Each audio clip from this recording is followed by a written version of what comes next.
Next on the docket, Leticia Vasquez. Please step forward.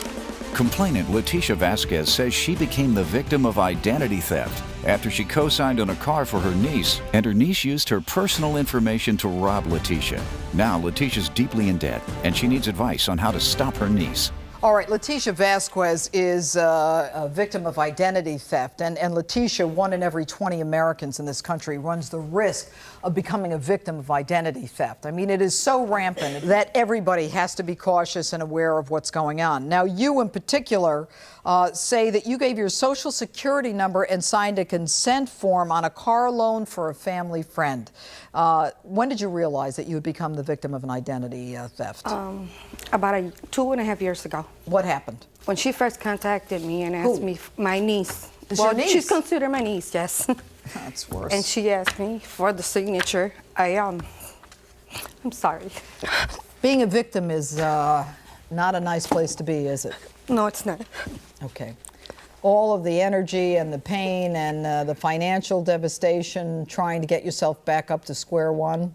How is it that you ended up giving your information to this woman? When she asked me to co-sign for a car for her, and I told her that I would do it, but it would have to be an inexpensive car. Where were you living when she asked you to co-sign? I reside in Illinois. I have always resided in Illinois, and I have a house in Wisconsin. I have never resided in Vegas. Okay, so she calls you from Vegas to say, where's your mother?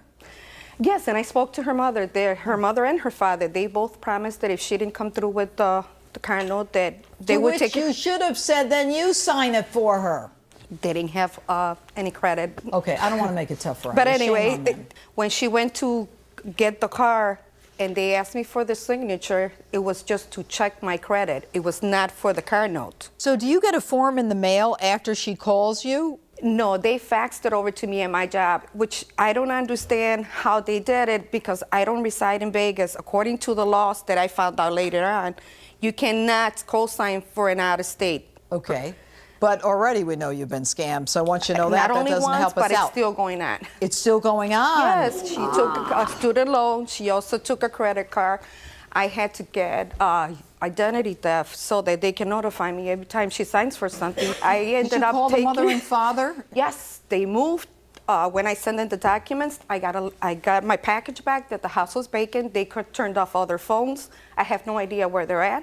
So you know they're not just doing this to you, they're doing it to other people. Yes.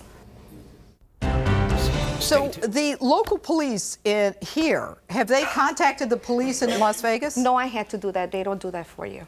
I had to do that. I had to make the call. So it's been out of my pocket as far as sending packages, fraud packages, letters, phone calls. The Chicago Police Department has done nothing for me.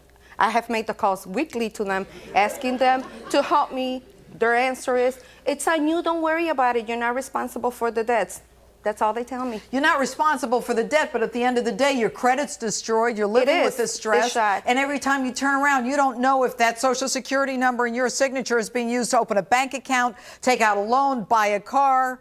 This is what happens. You can never let anyone have your signature. You've got to make sure that you get rid of all of your bank account numbers, your Social Security numbers. You never hand it out. This is not at all unusual. Here's what you've got to do.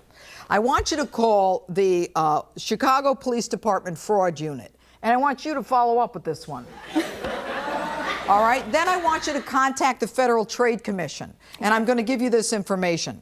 It's a toll-free number. It's 1-877-ID-THEFT, 1-877-ID-THEFT. I want you to call your local FBI office. They've got to have some kind of department within the FBI that deals with interstate fraud. You know, a LifeLock or some kind of one of these. You've got it now. Some of these organizations. This is part of a bigger scam. Trust me, you're not the only one who's being scammed here.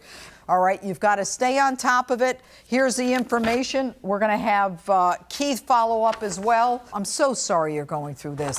It's not just you as an individual. I mean, this is a pervasive, real problem. Good luck. Thank you. Law enforcement and the courts can do only so much to stop identity thieves, but you can take steps to help protect yourself. LifeLock is a proactive identity protection program. It works to help protect you from identity theft before it happens. For LifeLock, peace of mind free for 30 days and 10% off your membership. Call LifeLock at 1-888-99-PIRRO and use promo code PIRRO.